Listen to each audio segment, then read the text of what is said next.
This program is made possible by friends and partners of the Special Parent Podcast.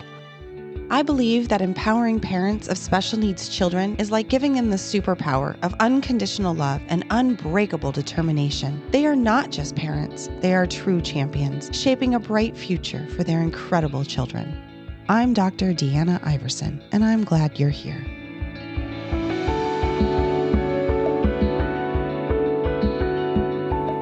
Welcome to the Special Parent Podcast. This is Dr. Deanna Iverson, and I'm really glad that you're here with me today. Have you ever struggled to understand your child's IEP, which is your individual education plan, or know what your role is in the meeting? Well, I'm here to help you understand some pieces of that. There are many education options for your children that range from private schools, charter schools, and public schools. I know for my son, my husband and I have toured several different schools to try to figure out what is the right place for him. What's going to help him grow and develop and thrive as a child and into being a young adult. In the future, I will be interviewing individuals from each of these areas to discuss how disabilities can be serviced in each setting. So please look for those upcoming episodes. The best schools out there may not be the best school or the best fit for your child. And that's based upon the needs that your child has. So we have to look at each school, not for the merits that it offers everybody out there, and not for its achievements or its flags that it hangs on the wall. We need to look at what is this school going to do for my child. Children with disabilities can receive services in the United States using what they call a 504 or an IEP, an individual education plan. This decision is individually based. It's based on the child's needs and the team of people that come together to make the decision. Both of these, the 504 and the IEP, provide accommodations and modifications. Please look for my episode on the specifics of 504s, IEPs, their similarities, differences, and your rights. That's going to be a separate one. So one thing to be aware of, though, as you're looking for schools, is any school that wants to have you come in and they want to do what we call a scrub of the IEP or the 504. In other words, they want to reduce it down. Oh, well, you know what? We'll take care of things. Or, oh, no, you don't need that in there. Anything that wants to do that is usually the best interest of the school and not the best interest of your child. So be careful and mindful of those and watch out for them. Today's main topic is working with your educational team, understanding what it is that your role is as the parent in this IEP process. I'm going to talk a lot more about IEPs, but pretty much everything can be doubled as 504 talk too. There was a topic that was given in one of the books that I'm reading, the book called Everything No One Tells You About Parenting a Disabled Child. One of the quotes in there is, we may be paddling up the same river, but not in the same boat or paddling with the same equipment. This analogy basically means that your child can learn. All of our children can learn. It's what they learn, how they learn, and how quickly or much they will learn. And each team member of your team is in this riverboat with you, and they all bring something different, including you, mom, dad. You bring something very important to this role and to this team. Every person on the team has a different and valuable set of skills and knowledge to bring to the table. You are the expert on your child. They should be, and I put that in quotes, they should be the expert on services and academics. That's what the education team is for. They are for servicing your child's educational needs while accommodating for some health needs that they may also have. So if you're hearing impaired, if you even have restroom issues, if you have physical needs, they are part of all of that. So step number 1, come prepared to every meeting with a list of strengths and challenges that you perceive at home and at school. Be prepared with specific examples about how homework or schoolwork or socially your child is being impacted. So is homework a good or a bad thing in your house? How long do you take? What is your child acting like during it? For example, when my son brings homework home, He is very fixated. In his mind, he knows exactly what the teacher told him to do. And he is very fixated. And he will insist on doing it his way, no matter how correct it is. He will insist on finishing it, even if he's been told to stop, because part of our agreement is he only works on homework for a certain amount of time, and then he stops, and whatever he got done, they work with the next day. He won't stop. But then we end up him now having behavior problems as the night goes on. So we've had to tweak and adapt exactly what it means when homework comes home for him. You are part of this team, so you bring this to the table. What does it look like at home for homework? When you talk about schoolwork, what do you hear and see and why? When you talk about social skills and social systems at school, what do you hear and see? So bring this as well as a list of strengths and challenges you're having to every meeting. How decisions and expectations are impacting the home environment is important for the school team to know. Don't apologize. This is a hard one. I've had to do this before. Don't apologize for your child if they're challenging the teacher or any staff member. Emphasize this instead. I can see that this is frustrating for you, and I will be talking to my child about it. How can we support each other with making changes? I know that sounds super uber political. However, you are working with this team, and your child goes there every day to them. So your key number one goal is to keep that relationship tight. There is no reason for you to apologize for your child's behavior, but there is a reason for you to say, hey, I recognize this behavior is causing frustration in the environment that he's in, and I want to help you. However, I'm not at school with you. So what can we be doing here? What is it you need at school to be more successful? And then how can I help from at home? Because sometimes if we're not going to be there, there's not a lot that we can do to help even from the home environment, because things don't always carry over. With special needs children, what happened in the morning at 10 a.m., getting punished in the evening at 5 p.m. is not going to be effective for a lot of children. So we have to make sure we communicate with the school about what the expectation is for them to tell us and then for us to do with it. So think about that.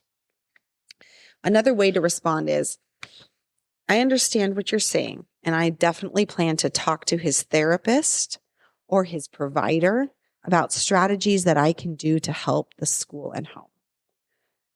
Again, to help the school and home. Therapists and providers and doctors do have some suggestions that can help at school too.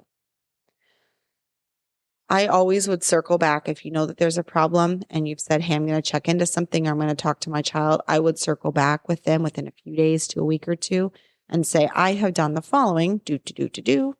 How are things improving at school? Please let me know what you guys have done and what results you're seeing.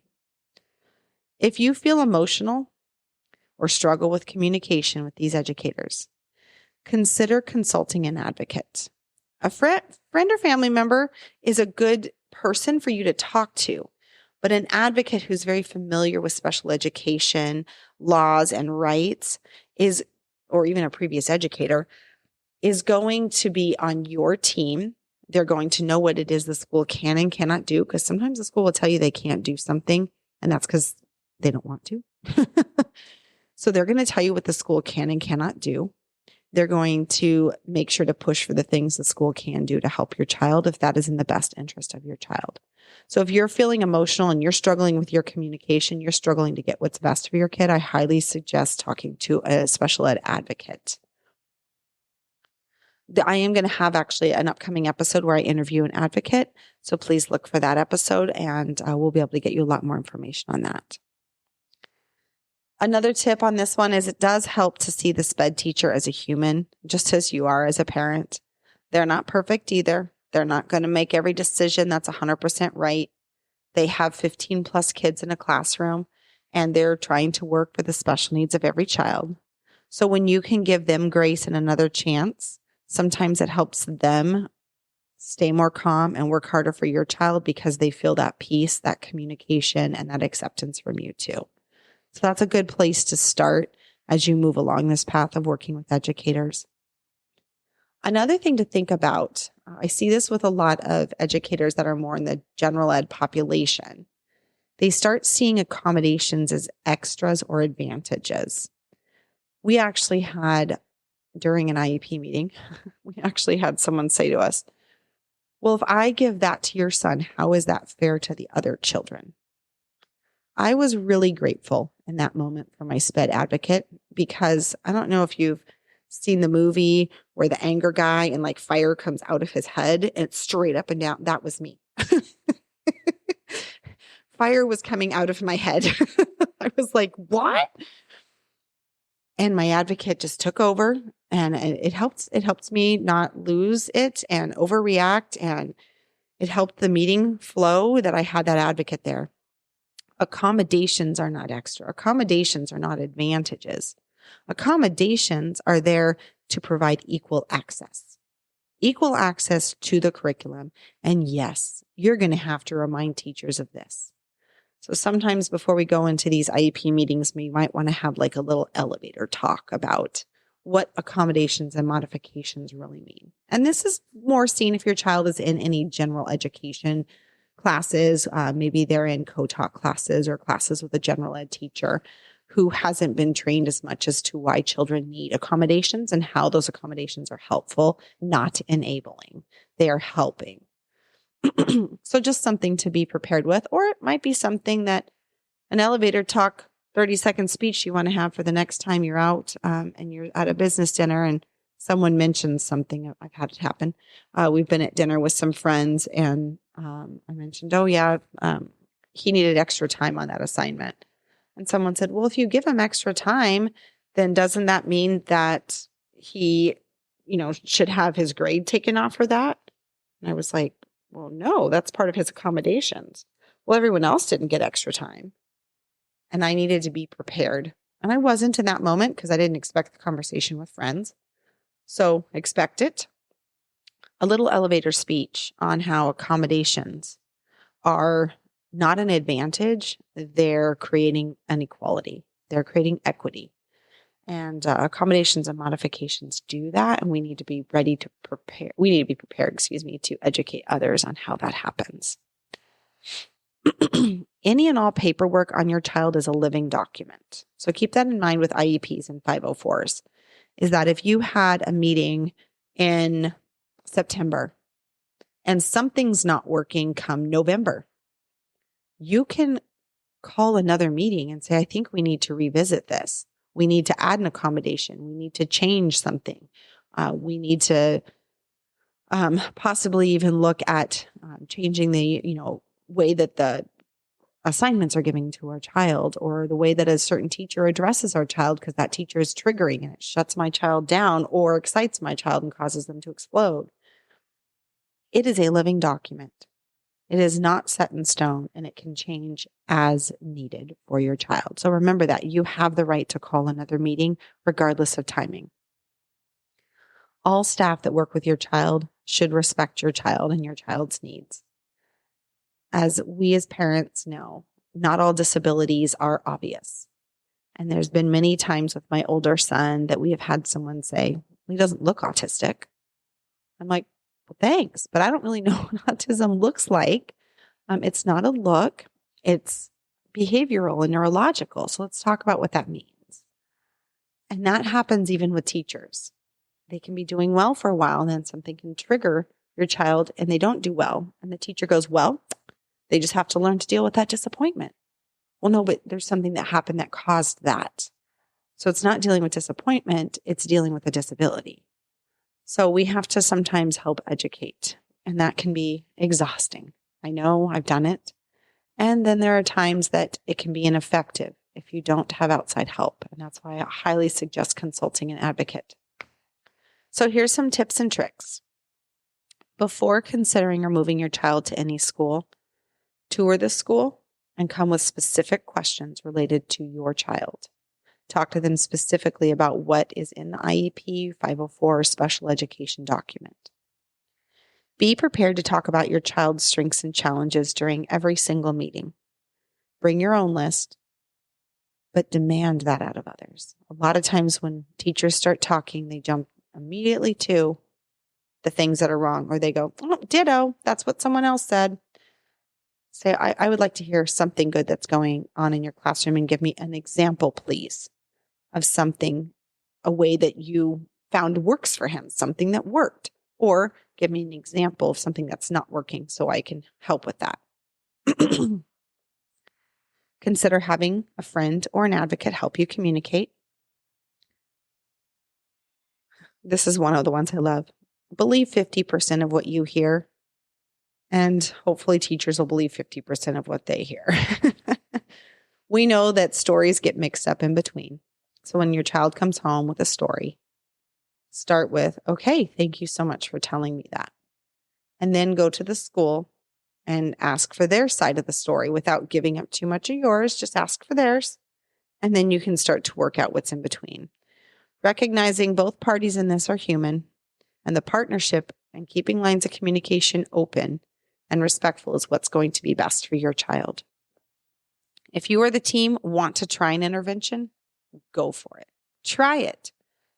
Then, after a few weeks, meet again to reevaluate. IEPs and 504s can be revisited as much as necessary, so make sure that if you think an intervention will be successful or help, or if the team does, even if you're not sure if it'll be helpful, let's try it. And then say, okay, but I'd like to reconvene in 3 weeks or 4 weeks or whatever the time frame is that will work for checking, and then we'll know if it's working. Foster relationships with educators and all staff by spoiling them. I do advocate for spoiling them, even if you're not a fan of theirs, even if you don't feel that they've done the best in the world for your child. Sometimes just showing them that little bit of appreciation pushes them to work a little bit harder, and they recognize and they remember that when the time comes. Finally, get to know other SPED parents, especially ones that attend the school that your child is going to go to. We learn so much from each other's experiences. As special needs parents, that is what we have. That is our gift to each other. Our experiences, our stories, our triumphs, and our failures. These are our gifts to each other. We can learn from them, and we can use them as stepping stones so that each interaction we have going forward gets a little bit better.